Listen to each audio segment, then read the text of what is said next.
Hello dear students, welcome back to our channel. So today we will start with our next topic, that is tissue culture. But before beginning with our session, let me remind you once again that if you haven't subscribed to our channel yet, then you are missing really important concept. So please go and click on the subscribe button. Done? Thank you. Let's begin. Alright, so let's start with our today's topic, that is tissue culture. सबसे पहले हम समझ लेते हैं tissue culture के word का मतलब क्या है. टिश्यू कल्चर ये जो वर्ड है इसका मीनिंग क्या है. टिश्यू मतलब क्या होता है, अ ग्रुप ऑफ सेल्स. जब बहुत सारे सेल्स एक साथ ग्रो हो जाते हैं, एक लेयर बना देते हैं और वो ऐसी ही मल्टीपल लेयर्स जब एक साथ अटैच हो जाती हैं, ज्वाइन हो जाती हैं, तो उसको हम बोलते हैं टिश्यू. अब टिश्यू प्लांट सेल्स में भी होता है, मतलब प्लांट्स में भी होता है और एनिमल्स में भी होते हैं, क्योंकि अलग अलग ऑर्गन्स दोनों में प्रेजेंट हैं.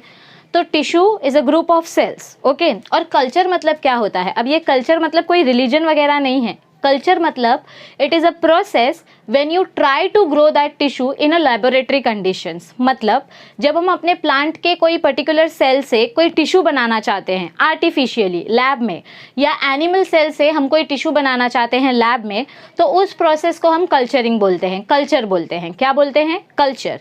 So basically culture means what? Growing tissue in laboratory conditions. Okay.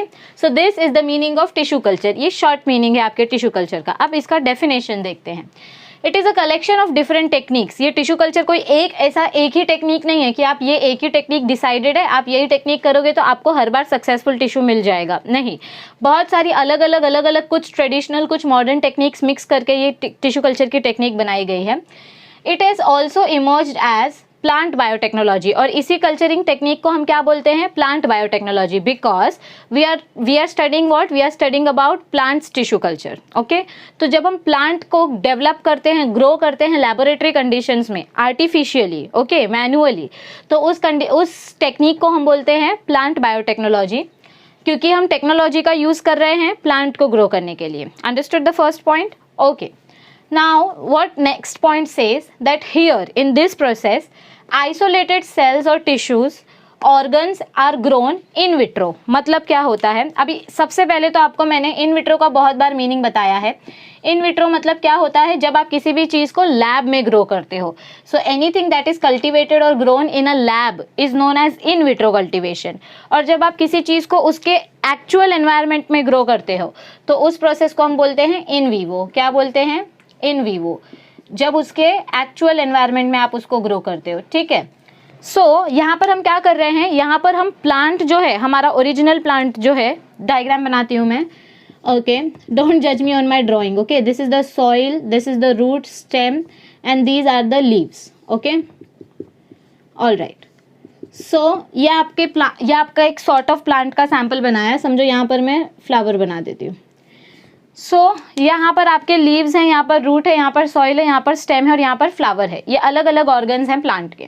अब समझो कि मुझे ये प्लांट जो है, ऐसा इमेजिन करो कि ये प्लांट जो है, इसकी लीव्स में बहुत सारे मेडिसिनल प्रॉपर्टीज छुपी हुई हैं. मतलब इसका लीव यूज़ करने से हमें कोई पर्टिकुलर बीमारी नहीं होगी, ऐसा इमेजिन करो, क्योंकि ऐसा नेचर में है. ऐसे बहुत सारे प्लांट्स हैं जिनके लीव का एडवांटेज है, स्टेम का एडवांटेज है, उनके फ्लावर में से जो रस निकलता है उसका एडवांटेज है. तो मुझे क्या करना है? मुझे इस लीव को ज़्यादा से ज़्यादा ग्रो करना है. मैं नेचर में तो ग्रो करूंगी, लेकिन आप भी देख रहे हैं कि आजकल क्लाइमेटिक सिचुएशन कितनी ज़्यादा बदलती है. अचानक गर्मी, अचानक ठंडी, जिस वजह से प्लांट की क्वालिटी अच्छी ग्रो नहीं हो पाती है. तो मुझे ये लीफ का प्रोडक्शन करना है, लेकिन मैं सिर्फ एनवायरनमेंट पे डिपेंड नहीं कर सकती, मुझे ये आर्टिफिशियली भी करना पड़ेगा. तो आर्टिफिशियली करने के लिए हम क्या करेंगे? हम ऐसी टेक्निक यूज़ करेंगे जिससे हम इस लीफ को लैब में ग्रो कर सकें. तो उस प्रोसेस को हम बोलते हैं टिश्यू कल्चर. अब आप यहाँ पर लीफ को ग्रो करना चाहते हो लैब में, मतलब ये प्लांट का एक टिश्यू हो गया या एक ऑर्गन हो गया. पूरे प्लांट में से हमको सिर्फ लीफ चाहिए, लीफ ग्रो करना है, तो उसके लिए तो प्लांट ग्रो करना पड़ेगा ना. सो प्लांट ग्रो करने के लिए आप एक टिश्यू का यूज़ कर रहे हो या प्लांट के किसी छोटे से पार्ट का यूज़ कर रहे हो, तो उसको हम बोलते हैं आइसोलेटेड सेल. आइसोलेटेड मतलब क्या होता है? पूरे प्लांट में से कोई पर्टिकुलर सेल यूज़ करना. आइसोलेटेड मतलब अलग करके उस सेल को ग्रो करना. सो आइसोलेटेड सेल्स, टिश्यूज़ या कोई भी पर्टिकुलर ऑर्गन जो आपको चाहिए वो आप ग्रो कर सकते हो इन विट्रो कंडीशन में. कैसे ग्रो कर सकते हो? इन विट्रो कंडीशन में, मतलब लैब में. लेकिन अब इसको ग्रो करने के लिए हमको इसको कुछ न्यूट्रिशन देना पड़ेगा, क्योंकि नेचर में जो हमारा प्लांट ग्रो होता है वो natural soil, natural air, natural water, temperature, सब कुछ नेचुरल यूज़ करता है. तो नेचर में जो जो चीज़ें उसको मिल रही है, मेरे इस प्लांट को नेचर से जो जो चीज़ें मिल रही है, मुझे एग्जैक्टली वो चीज़ें उतनी ही अमाउंट में लैब में उस प्लांट को प्रोवाइड करना पड़ेगा। क्योंकि मुझे क्या, मैं प्लांट को क्या समझाना चाहती हूँ कि तुम अभी भी सॉइल में ही ग्रो हो रहे हो, लेकिन वो तो सिर्फ मुझे पता है ना कि मैं प्लांट को सॉइल में नहीं, मैं प्लांट को लैब में ग्रो कर रही हूँ। तो पहले तो मैं जहाँ पर ये प्लांट ग्रो होता है वहाँ की सॉइल की स्टडी करूँगी, वहाँ का क्लाइमेट स्टडी करूँगी, टेम्परेचर स्टडी करूँगी कि यहाँ पे कंडीशंस कैसी हैं, और फिर डिट्टो सेम वैसा ही कंडीशन में लैब में क्रिएट करूँगी। और ये करने के लिए ना डियर स्टूडेंट्स हज़ारों साल लग जाते हैं, हज़ारों तो नहीं बट काफ़ी साल लग जाते हैं, बहुत ज़्यादा, 10 साल 20 साल। बहुत सारे साइंटिस्ट तो एक ही प्लांट के ऊपर स्टडी करते करते उनकी लाइफ खत्म हो जाती है। So it is not that easy. All right, so हम क्या करते हैं, प्लांट का कोई भी particular tissue in vitro grow करते हैं। अब जो मीडियम हम उसको प्रोवाइड करेंगे, मतलब मैं जो सॉइल का स्टडी करके आई हूँ, सॉइल में कितना नाइट्रोजन है, कितना फॉस्फोरस है, कितना आयरन है, कितना कार्बोहाइड्रेट है, कितना कैल्शियम है, ये सब मैंने स्टडी किया सॉइल का। अब मैं वैसा ही एक आर्टिफिशियल मीडियम बनाऊंगी, अगार वगैरह जेली वगैरह डाल के एक ऐसा सॉइल जैसा मीडियम बनाऊंगी। ओके, तो उसको हम बोलते हैं सॉलिड या लिक्विड न्यूट्रिएंट मीडियम। मतलब आप उस मीडियम को लिक्विड भी रख सकते हो या सॉलिड भी रख सकते हो। आपका एम क्या है कि आपका प्लांट उसमें ग्रो होना चाहिए और प्लांट को सेम नेचुरल कंडीशन प्रोवाइड होनी चाहिए। So when you grow isolated cells in vitro on a solid or liquid nutrient medium under aseptic condition. Aseptic condition मतलब क्या होता है, aseptic, septic means organisms, aseptic means absence of organism. मतलब आप जब ये प्लांट ग्रो करोगे तो आपके आजू बाजू का एनवायरनमेंट, जिस लैब में बैठकर आप ये काम करोगे, उधर पे सब कुछ क्लीन होना चाहिए। मतलब it should be absolutely sterile, बिल्कुल भी ऑर्गेनिज्म नहीं होना चाहिए। नहीं तो मालूम पड़ा आप टेस्ट ट्यूब में प्लांट ग्रो करना चाहते थे लेकिन आपने जगह क्लीन नहीं की, इस वजह से कोई बैक्टीरिया उसमें चला गया और प्लांट की जगह वो बैक्टीरिया मस्त मज़े मार रहा है, न्यूट्रिएंट यूज़ कर रहा है और बैक्टीरिया ग्रो हो रहा है, हमारी पूरी मेहनत बर्बाद हो जाएगी। इसीलिए जितना भी लैब का प्रोसेस होता है ये हमेशा एसेप्टिक कंडीशन में होता है। कौन सी कंडीशन में होता है, एसेप्टिक। इसीलिए आप देखते होंगे जो साइंटिस्ट वगैरह होते हैं वो हमेशा फुली कवर्ड होते हैं, हेड गेयर होता है, मास्क होता है ताकि मुंह से माइक्रोबियल ये एरोसोल्स ना निकले, हैंड में ग्लव्स होते हैं, पैर में उनके ग्लव्स होते हैं, एप्रन इतना लंबा लंबा होता है ताकि बॉडी से कोई भी बैक्टीरिया ना जाए या हवा से भी कोई भी बैक्टीरिया ना आए। इसीलिए 4-5 दरवाजे होते हैं प्लांट टिश्यू कल्चर के लैब में, ठीक है, एक एक फिल्टर करते जाता है एयर को। सो हम जो टिश्यू ग्रो करेंगे that will be under aseptic condition of light, उनको प्योर लाइट प्रोवाइड की जाएगी जो अपने आर्टिफिशियल ट्यूबलाइट का सोर्स होता है। Then proper moisture content to be maintained, उनको मॉइस्चर की भी कमी नहीं पड़नी चाहिए क्योंकि आर्टिफिशियली ग्रो कर रहे हैं। सब कुछ जैसा नेचुरल क्लाइमेट में होता है वैसा ही होना चाहिए। Proper temperature for achieving different objectives, मतलब जो हमारा गोल है वो अचीव करने के लिए हम ये सारे पैरामीटर्स कंसिडर करते हैं। यहाँ तक समझ में आया? ओके, अब आगे का पॉइंट क्या बताया गया, this is very important. X plant के बारे में बोला गया है। मैं आपको पहले बता रही थी कि अगर मुझे लीफ ग्रो करना है तो मैं लीफ का छोटा सा पार्ट लूँगी और उससे प्लांट बनाऊंगी, ठीक है। लेकिन उसके लिए ज़रूरी क्या है कि लीफ में मेरिस्टेमेटिक सेल्स होने चाहिए। आपने 11th स्टैंडर्ड में पढ़ा था कि प्लांट सेल्स 2 टाइप के होते हैं, मेरिस्टेमेटिक सेल्स और परमानेंट सेल्स। तो अगर मुझे नया प्लांट ग्रो करना है तो मैं परमानेंट सेल्स यूज़ करूंगी क्या? नहीं, क्योंकि परमानेंट सेल्स तो खुद ग्रो होना बंद हो चुके हैं। मेरिस्टेमेटिक सेल्स अभी भी डिवाइड हो रहे हैं, तो मैं मेरिस्टेमेटिक टिश्यू यूज़ करती हूँ मेरे नए प्लांट ग्रो करने के लिए, मतलब टिश्यू कल्चर के लिए। तो याद रखो, सुनो, ध्यान से सुनो मैं क्या बोलने जा रही हूँ। जब आप ओरिजिनल प्लांट का कोई पार्ट लेते हो लैब में ग्रो करने के लिए तो उस पार्ट को हम बोलते हैं एक्स प्लांट। जैसे कि समझो मैंने ये स्टेम है, मैंने इस स्टेम में से इतना सा पार्ट कट कर दिया और इस पार्ट को मैं अपने ट्यूब में डाल रही हूँ। ये मेरा मीडियम है, न्यूट्रिएंट मीडियम है, और यहाँ पर मैं ये छोटा सा क्यूब रख रही हूँ जो मैंने कट किया है। तो इस पार्ट को मैं क्या बोलूँगी? X plant. क्या बोलूँगी मैं उसको? X plant. X plant means original plant से लिया हुआ छोटा सा टुकड़ा। सो plant tissue culture, the part of the plant used in tissue culture is called explant। समझ में आया? Let's move ahead। Plant tissue culture का शॉर्ट फॉर्म है PTC, is based on the principle of totipotency। अब totipotency क्या है ये आपको अच्छी तरीके से अब तक समझ में आ जाना चाहिए था। Totipotency is the potential of the cell, it is the capacity of the cell to divide into any type of the cell। कोई एक पर्टिकुलर सेल जो है वो सेल कोई भी ऑर्गन बना सकता है, ऐसे सेल को हम टोटिपोटेंसी बोलते हैं। जैसे ह्यूमन के टर्म्स में अगर हम बोले तो जब जाइगोट एम्ब्रियो बनता है तो एम्ब्रियो में 3 जर्मिनल लेयर्स बनने से पहले, एंडोडर्म, एक्टोडर्म, मीसोडर्म बनने से पहले अगर आप एम्ब्रियो के सेल को निकाल लोगे तो वो आपका टोटीपोटेंट सेल है, क्योंकि उस सेल में कोई भी लेयर बनाने की क्षमता है।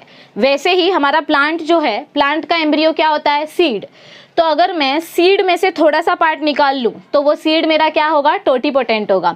उस सीड को मैं कहीं पे भी डालूंगी तो उससे नया प्लांट ग्रो होगा। चाहे फिर मुझे जो भी चाहिए, रूट चाहिए तो रूट वाले हार्मोन डालूंगी तो सीड में से सिर्फ रूट निकलेगी, शूट चाहिए तो शूट वाले हार्मोन डालूंगी तो सिर्फ स्टेम ग्रो होगा। समझ में आया? सो जो प्लांट टिश्यू कल्चर में हम प्लांट का कौन सा पार्ट यूज़ करते हैं? जो एक्स प्लांट हम यूज़ करते हैं वो एक्स प्लांट कैसा होना चाहिए? टोटीपोटेंट होना चाहिए। Plant tissue culture is based on the principle of totipotency, which is an inherent ability of living plant cell. मतलब ये टोटीपोटेंसी का डेफिनेशन बता रहे हैं। What is totipotency? Ability of living plant cell. Inherent means unlimited capacity to grow, to divide and redivide and give rise to a whole plant. आपने seed का ही थोड़ा सा प्लांट ले लिया तो आप जब नया प्लांट ग्रो करोगे उस एक्स प्लांट से तो आपको पूरा का पूरा नया प्लांट मिलेगा। या आपका स्टेम जो है, इस स्टेम में भी अगर आपने रिप्रोडक्टिव पार्ट लिया है, मतलब कैम्बियम वाला रीजन लिया है, तो वहाँ से भी आपको पूरा का पूरा नया पार्ट मिल सकता है। सो इट डिपेंड्स कि आप प्लांट में से कौन सा सेल ले रहे हो। जो भी सेल ले रहे हो वो मेरिस्टेमेटिक होना चाहिए और उसमें मल्टीपल पार्ट्स ग्रो करने की कैपेसिटी होनी चाहिए। अंडरस्टूड? और फिर बोल रही हूँ, ये सब टेस्ट करने के लिए सालों लग जाते हैं और तब डिसाइड होता है कि अच्छा इस प्लांट का ये पार्ट लेंगे तो हमको ये ऑर्गन मिलेगा। Clear up till here? और ओके, अब हमको आगे क्या बताया गया है, यहाँ तक आपको समझ में आया? अब आगे देखते हैं। हेबरलैंड करके जो एक साइंटिस्ट थे, 1902 में उन्होंने बहुत चीज़ों को ऑब्जर्व किया और फिर फाइनली उनके दिमाग में ये चीज़ मतलब ये आइडिया आया।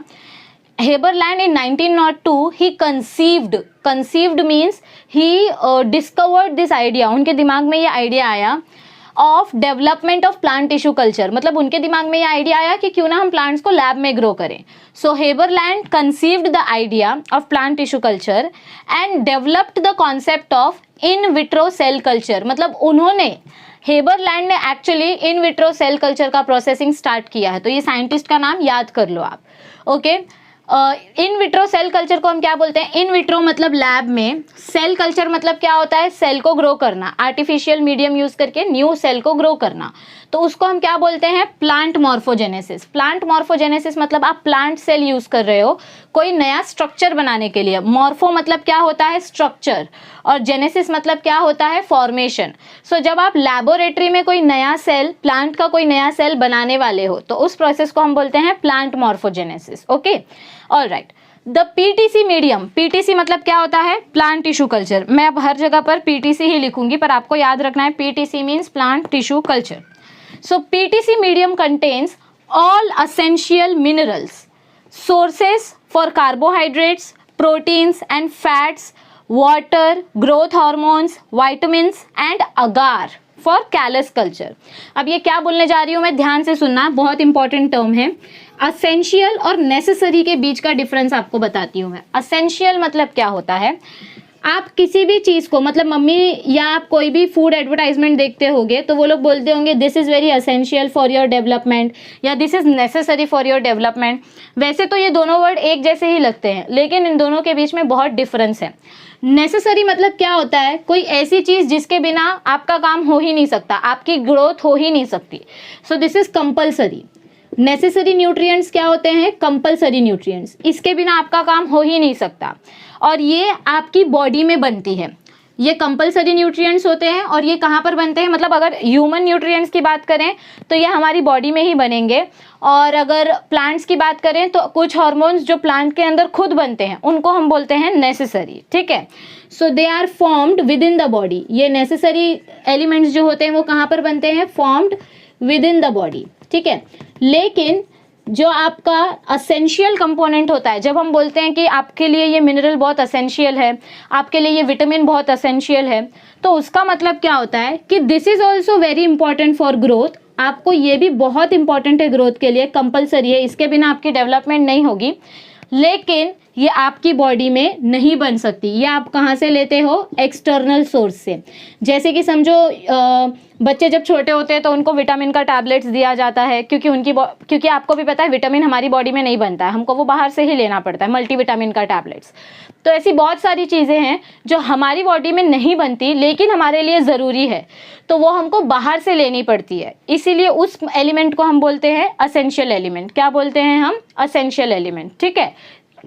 तो हमारा जो पीटीसी का मीडियम होता है, मतलब ये जो हम सॉलिड और लिक्विड मीडियम की बात कर रहे थे ना, हम अपने प्लांट को जो आर्टिफिशियल मीडियम प्रोवाइड करते हैं उसमें नेचर जैसा सब कुछ होना चाहिए। उसमें नेचुरल मिनरल्स होने चाहिए, असेंशियल मिनरल्स जो प्लांट खुद नहीं बना सकता, बाहर से मिलता है उसको, जैसे सॉइल वगैरह से मिलता है या वाटर से मिलता है।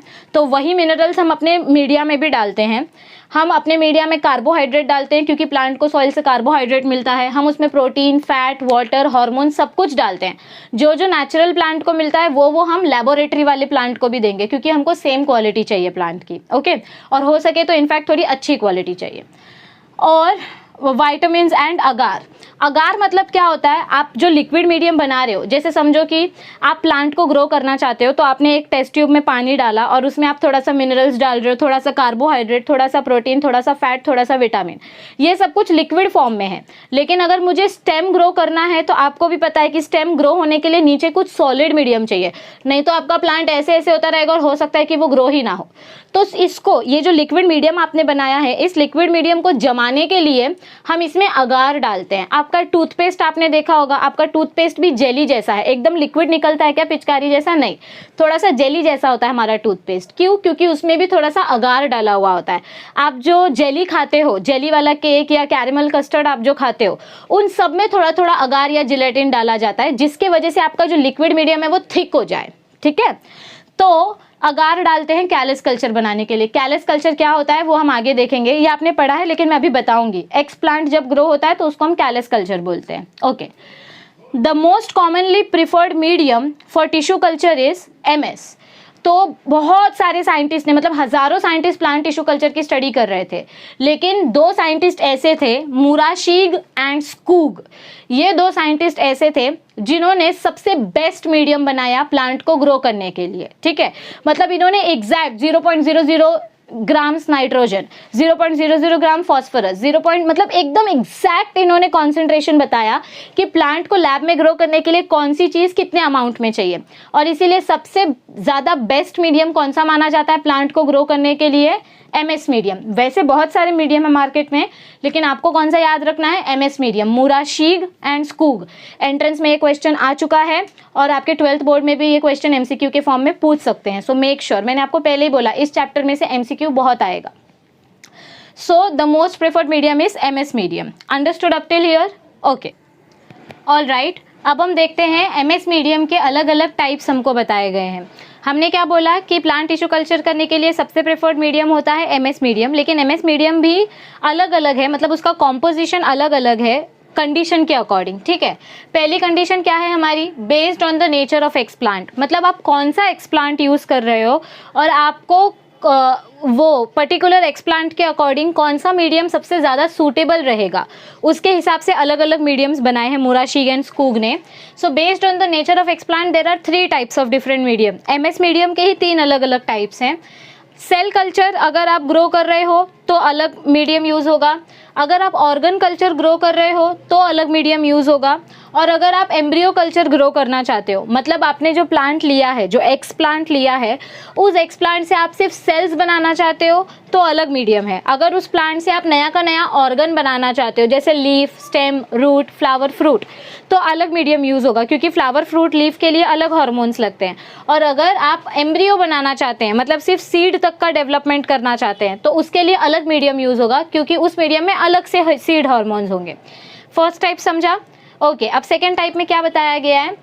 MS medium based on the type of in vitro growth. आप लैब में कौन से टाइप का ग्रोथ करना चाहते हो, मतलब आप कैलस ग्रो करना चाहते हो कि आप सस्पेंशियल कल्चर ग्रो करना चाहते हो। अब ये जो मैंने वर्ड बोला इसका मतलब क्या है, तो मैंने आपको बोला था मैं कैलस कल्चर का मीनिंग आपको बताऊंगी। कैलस मतलब क्या होता है?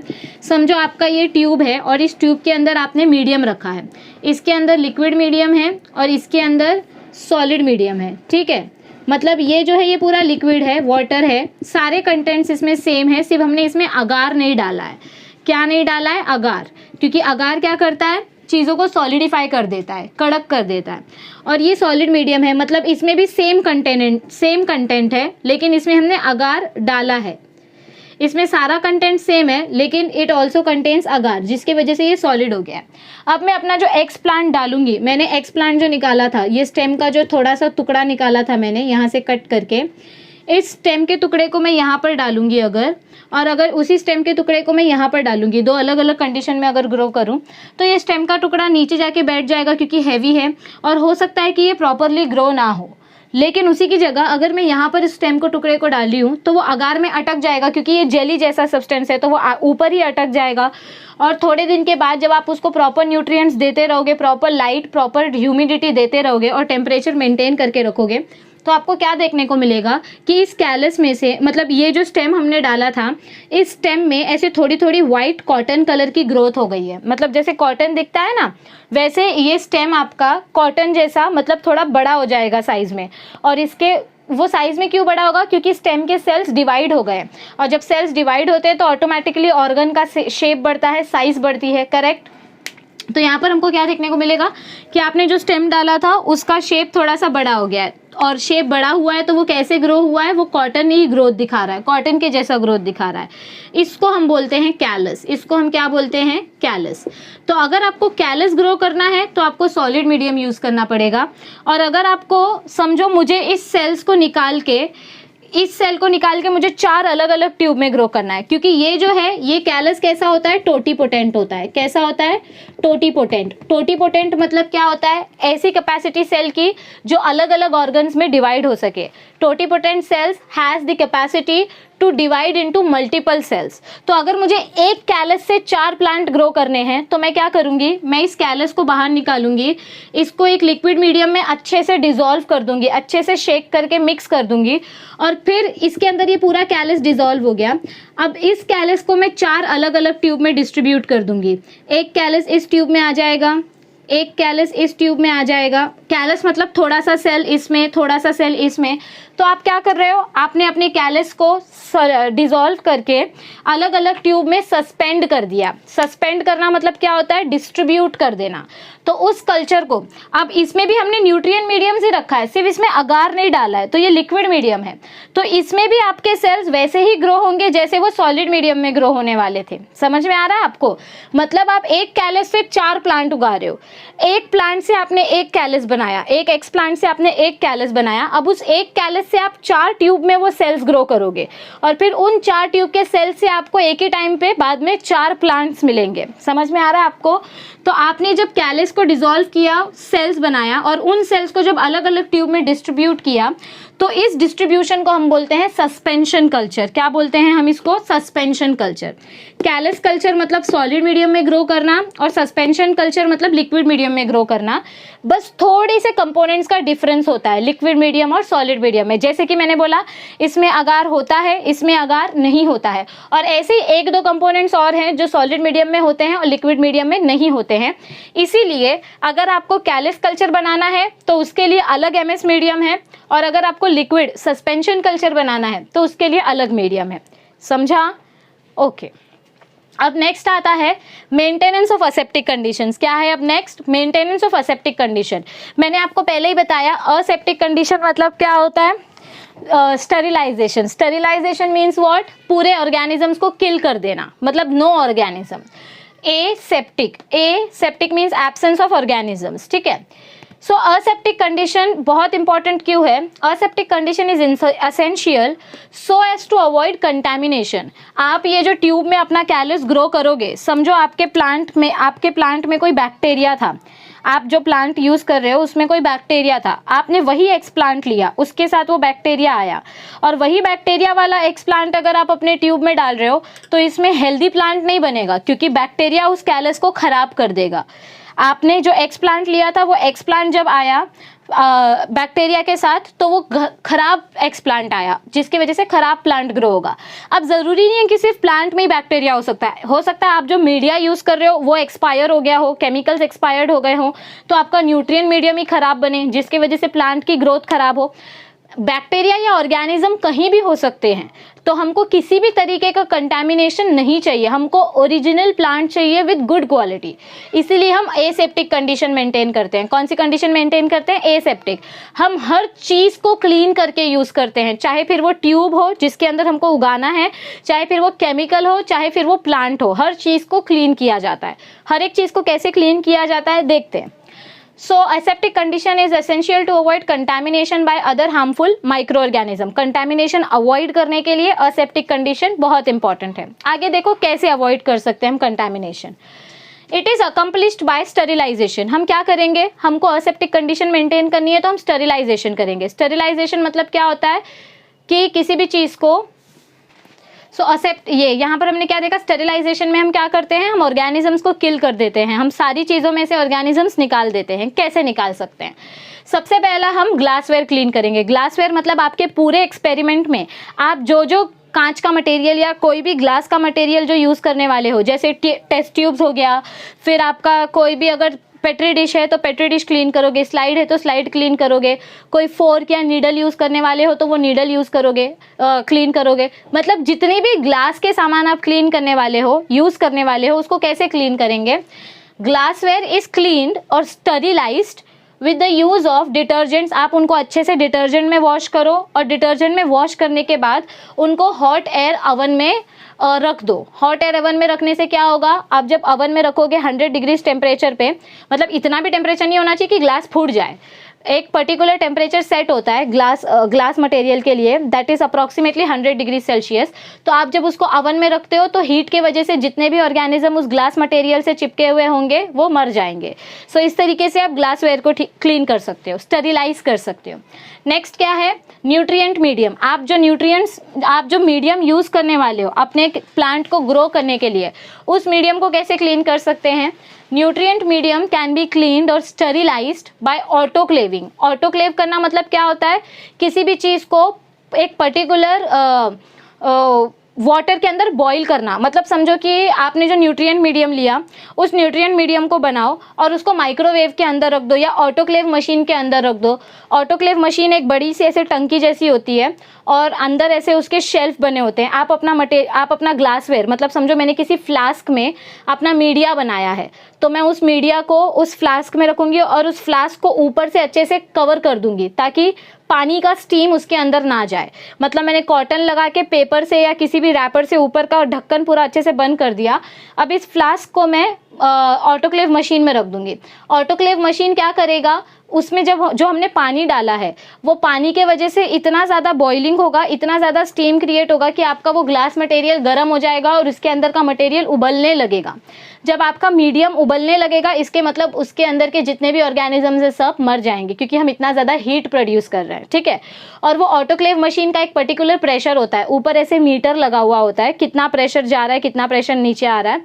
तो वो मीटर पे चेक करके हमको 15 we have to maintain the constant pressure of 15 IB पर स्क्वायर इंच। मतलब ऑटोक्लेव के डायमीटर के हिसाब से, उसके मेजरमेंट के हिसाब से हमको 15 IB पर स्क्वायर इंच का प्रेशर मेंटेन करके रखना पड़ता है। ओके, ताकि आपका मीडिया अच्छे से स्टेरिलाइज हो सके, अच्छे से ऑटोक्लेव हो सके। और ये कितने मिनट तक करना पड़ता है? For approximately 20 minutes. मतलब ऑटोक्लेव स्टार्ट होने के लिए 5 मिनट लगता है, फिर उसको 20 मिनट्स तक होने दो, अंदर ऑटोक्लेविंग होने दो, बॉईल होने दो आपका मीडिया, और फिर उसके बाद ठंडा होने के लिए वापस 15-20 मिनट। ठीक है।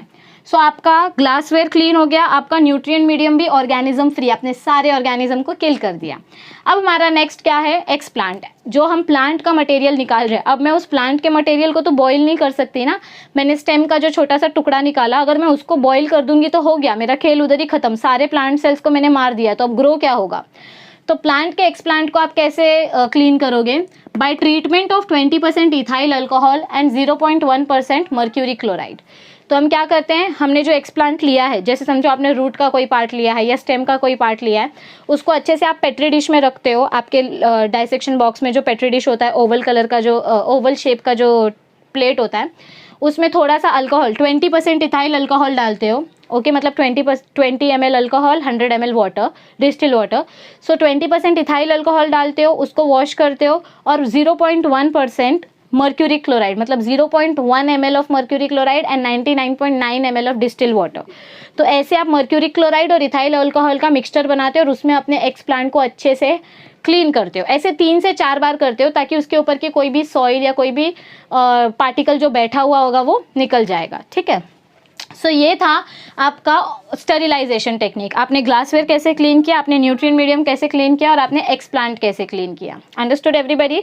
ओके, अब हम देखते हैं इनॉक्यूलेशन चेंबर। इनॉक्यूलेशन चेंबर मतलब क्या होता है? जहाँ पर बैठकर आप ये सब काम करने वाले हो, ओके। मतलब समझो कि आप माइक्रोबायोलॉजी के लैब में हो, आपको ये एक्सप्लांट लेकर इस मीडियम में डालना है। अब मैं इसको ऐसे खुले हवा में तो डाल नहीं सकती क्योंकि हवा में कितने सारे ऑर्गेनिज्म हैं, मेरी इतनी सारी क्लीन करने की मेहनत सब बर्बाद हो जाएगी अगर मैं उसको ओपन में मीडिया खोलूंगी और उसके अंदर एक्सप्लांट डाल दूंगी तो, क्योंकि हवा में इतने ऑर्गेनिज्म है, आपके हाथ में इतने ऑर्गेनिज्म है कि कुछ फ़ायदा नहीं होगा। हमको ये प्रॉपर एक चेम्बर में बैठ के करना पड़ता है। मतलब ऐसा माइक्रोबायोलॉजी की लैब में एक बॉक्स होता है, एक कांच की मशीन होती है जिसको हम बोलते हैं laminar air flow, okay. Side से यहाँ पे कवर्ड होता है, ऊपर से भी कवर्ड होता है, पीछे से भी कवर्ड होता है और आगे की तरफ ऐसे ग्लास होता है, ग्लास की खिड़की होती है, ठीक है, ट्रांसपेरेंट दिख सके ताकि। और अंदर की तरफ एक रेगुलेटर, एक कंट्रोलर लगा हुआ होता है, मतलब जो हवा को, अंदर की हवा को बाहर और बाहर की हवा को अंदर फिल्टर करके लाता है। समझ में आ रहा है? सो इनॉक्यूलेशन चेंबर मतलब, इनॉक्यूलेशन मतलब क्या होता है? आपने मीडिया जो बनाया वो मीडिया में आप अपना एक्सप्लांट ट्रांसफ़र करने वाले हो। ये आपका मीडिया है और इस मीडिया में आप अपना ये जो एक्सप्लांट है वो ट्रांसफ़र करने वाले हो। इस ट्रांसफरिंग प्रोसेस को हम बोलते हैं inoculation. Inoculation means placing your explant in the tube, okay. Inoculate करना, ट्रांसफ़र करना। तो इनॉक्यूलेशन चेंबर को कैसे क्लीन किया जाए? क्योंकि क्या होगा, अगर आपने ग्लासवेयर क्लीन किया, न्यूट्रिएंट मीडियम स्टेरिलाइज कर दिया, एक्सप्लांट भी क्लीन कर दिया, लेकिन जहाँ बैठकर आप ये एक्सपेरिमेंट करने वाले हो वो जगह बहुत गंदी है तो उसका कंटैमिनेशन लग जाएगा। तो आप जहाँ पर बैठकर ये करने वाले हो, टेबल पर, आपके लैब में, लैमिनार एयर फ्लो के अंदर, तो वो जगह भी क्लीन होनी चाहिए, वो चेंबर भी क्लीन होना चाहिए। So inoculation chamber is sterilised by using UV ray tube. आप, मैं जो ये चेंबर की बात कर रही हूँ, ऐसे जो ग्लास का बड़ा सा चेंबर होता है, बाहर आप बैठते हो और सिर्फ आपके हाथ अंदर जाते हैं, आपके मुंह में मास्क लगा हुआ होता है, हाथ में ग्लव्स होते हैं ताकि सांस लेते वक्त भी आप ऑर्गेनिज्म को बाहर ना छोड़ें, ठीक है। सो क्या होता है कि आप उस चेंबर में ना एक लाइट लगी होती है और उस लाइट में एक नॉर्मल विजिबल लाइट का ऑप्शन होता है और एक यूवी लाइट का ऑप्शन होता है। अब आपको ये पता है कि ऑर्गेनिजम्स यूवी लाइट की वजह से भी मर जाते हैं क्योंकि यूवी लाइट का रेडिएशन उतना स्ट्रांग होता है, वो डीएनए में चेंजेस करता है, म्यूटेशन करता है, जिसकी वजह से ऑर्गेनिज्म मर जाएगा। सो इनॉक्यूलेशन चेंबर में आप क्या करोगे, वो यूवी लाइट वाला ऑप्शन स्टार्ट करोगे bye using UV ray tube for 1 hour before performing actual inoculation. मतलब आप अगर 12 बजे एक्सपेरिमेंट करने वाले हो तो आप आओगे, पूरे इनॉक्यूलेशन चेंबर को अच्छे से अल्कोहल से क्लीन करोगे और उसके बाद आप यूवी लाइट चालू कर दोगे 1 घंटे के लिए, ताकि जितने भी ऑर्गेनिजम्स होंगे अगर अल्कोहल से नहीं मरे होंगे तो वो यूवी लाइट से मर जाएंगे, ठीक है। On the performing actual inoculation of explant on the sterilised nutrient medium. मतलब आप न्यूट्रिएंट मीडियम में जो एक्सप्लांट डालने वाले हो, तो ये प्रोसेस आप जो करने वाले हो, ये प्रोसेस करने से 1 घंटे पहले आपको यूवी लाइट चालू करना है इनॉक्यूलेशन चेंबर का। समझा? ओके। अदर कंडीशंस, ये सब इंपॉर्टेंट कंडीशंस थी। इसके अलावा जो और अदर कंडीशंस हैं वो कैसे मेंटेन की जाती हैं? टेम्परेचर आप लैब का मेंटेन करके रखते हो 18 degrees to 20 degrees Celsius. pH of nutrient medium should be 5 to 5.8। आप जो न्यूट्रिएंट मीडियम बनाते हो, लिक्विड या सॉलिड, उसका pH कितना होना चाहिए? 5 to 5.8। आप चेक करते रहते हो, ज़्यादा एसिडिक तो नहीं है या ज़्यादा बेसिक तो नहीं है। And aeration particularly for suspension culture. और अगर आप सस्पेंशन कल्चर बना रहे हो, ये कैलस कल्चर है, ये सस्पेंशन कल्चर है, अगर आप सस्पेंशन कल्चर बना रहे हो तो उसको कंटिन्यू ऑक्सीजन का सोर्स मिलते रहना चाहिए। ऑक्सीजन का सोर्स मिलना है मतलब ट्यूब को खोल के नहीं रखना है, नहीं तो ऑर्गेनिजम्स को आप न्योता दोगे, इन्विटेशन दोगे कि आओ भाई मेरे अंदर आके बैठो, नहीं, ऐसा नहीं करना है। सस्पेंशन कल्चर में हम क्या करेंगे, वो कवर्ड होगा, ऊपर कॉटन प्लग से उसको कवर करके रखेंगे, लेकिन उसको कंटिन्यू हम एक शेकर के ऊपर रख देंगे। जैसा आपका मिक्सर होता है ना, वैसे माइक्रोबायोलॉजी की लैब में एक शेकर की मशीन होती है, आपके कॉलेज में होगा, कभी जाके देखना, ठीक है। एक शेकर की ऐसे मशीन होती है, वो कंटिन्यू ऐसे हिलती रहती है, उसके ऊपर ऐसे सॉकेट बना होता है रबर का, वहाँ पर आप अपना ट्यूब रख दो तो वो ट्यूब भी मशीन के साथ हिलती रहेगी, वो गिरेगी नहीं, उसके अंदर का मटेरियल हिलते रहेगा, और मटेरियल हिलते रहेगा तो ऑक्सीजन बबल्स प्रोड्यूस होंगे, जिसके वजह से उसका एरेशन रहेगा और सस्पेंशन कल्चर आपका अलाइव रहेगा। यहाँ तक समझ में आया आपको सारे conditions? Okay. All right dear students, I hope आज का जितना भी टॉपिक हमने डिस्कस किया आपको अच्छी तरीके से समझ में आया होगा। मैंने अपनी पूरी कोशिश की है कि मैं आपको एक एक वर्ड का मीनिंग डिटेल में समझा सकूं। फिर भी अगर आपको ऐसा लगता है कि आपको कोई पर्टिकुलर कॉन्सेप्ट क्लियर नहीं हुआ है, then feel free to ask your doubts in our comment section. अगर आपको वीडियो अच्छी लगी है और समझ में आई है तो लाइक बटन पर क्लिक कीजिए और अपने ओपिनियंस को कमेंट सेक्शन पर शेयर कीजिए। और एक चीज़, आप ये वीडियो जितनी ज़्यादा शेयर करेंगे उतना ज़्यादा आप अपने फ्रेंड्स की हेल्प करेंगे। So make sure that you share this videos with as many people as possible. Alright, it's a request. और एक सबसे लास्ट बात, अगर आपने अब तक हमारी चैनल को सब्सक्राइब नहीं किया है तो आपको नोटिफिकेशंस नहीं आएंगे कब हमारी चैनल कौन सा नया वीडियो डाल रही है। हम बहुत ही इंटरेस्टिंग फिजिक्स के चैप्टर और बायोलॉजी के चैप्टर्स पढ़ाते हैं। तो अगर आप चाहते हैं कि आपको टाइम टू टाइम नोटिफिकेशन आता रहे, क्योंकि हम हर दिन एक वीडियो अपलोड करते हैं, तो सबसे पहले जाइए और जाकर सब्सक्राइब बटन पर क्लिक कीजिए और वहाँ पर जो बेल आइकन दिया गया है उसके ऊपर क्लिक कीजिए। तो उससे आपको सारे नोटिफिकेशंस आते रहेंगे। ठीक है, तब तक के लिए stay tuned, see you soon with the same topic. We will try to cover it in the next session. Thank you.